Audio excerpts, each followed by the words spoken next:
Today I want to show you how to disassemble and clean a Canik METE MC9 magazine. You don't need to clean the magazine too often.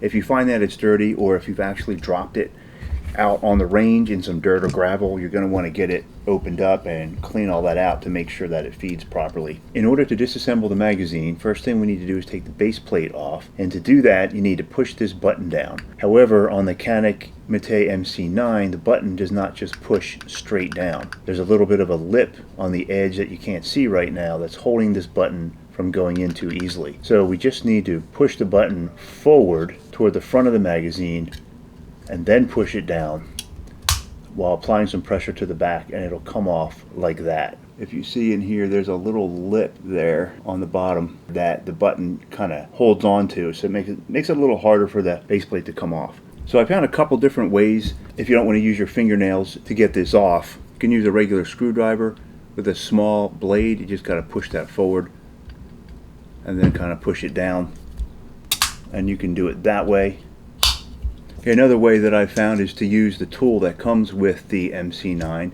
You can use this little bit holder in the front, and what I did was get ready to press on the back a little. Just kind of fit this in at an angle, press the button forward, and then press down, and then push the base plate forward like that. So you can do that. Now when you take the base plate off, make sure you keep your thumb or a finger over top here, because that spring is going to force this piece out.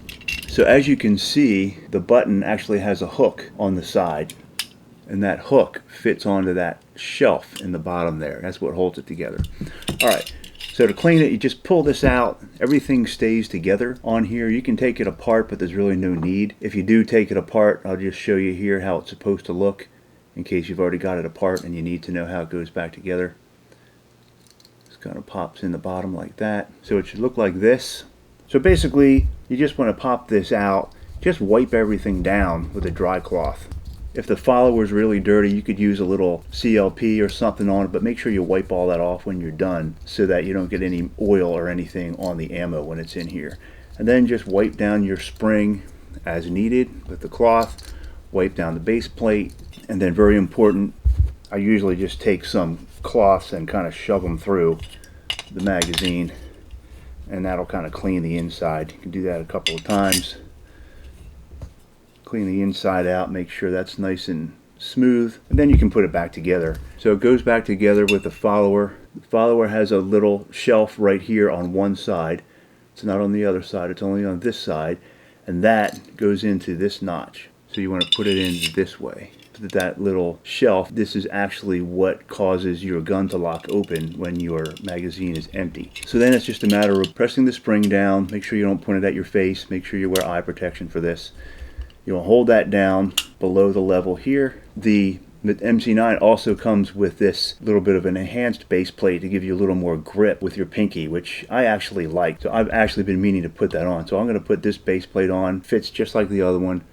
So just line it up. We're going to line it up on the slots on both sides, and then you just need to press the spring down far enough to get the base plate over it, like that.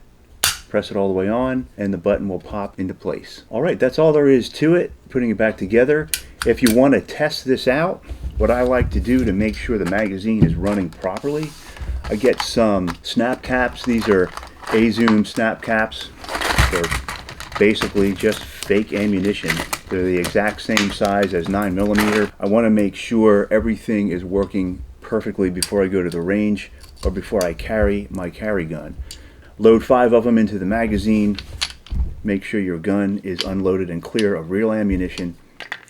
Load the dummy rounds into the gun. So we're going to simulate firing the gun by racking the slide briskly 5 times, and each time I rack it, it will extract and eject one of these dummy rounds, and after the last round is ejected, the slide should lock back on the empty magazine. So here we go. Alright, it worked perfectly. All the rounds were ejected and the slide locked back. Alright, thanks for watching the video. If you found it helpful, please hit like below, please subscribe, and check out the description. I have a link down there for dummy rounds if you want to pick some of these up. And thanks again for watching.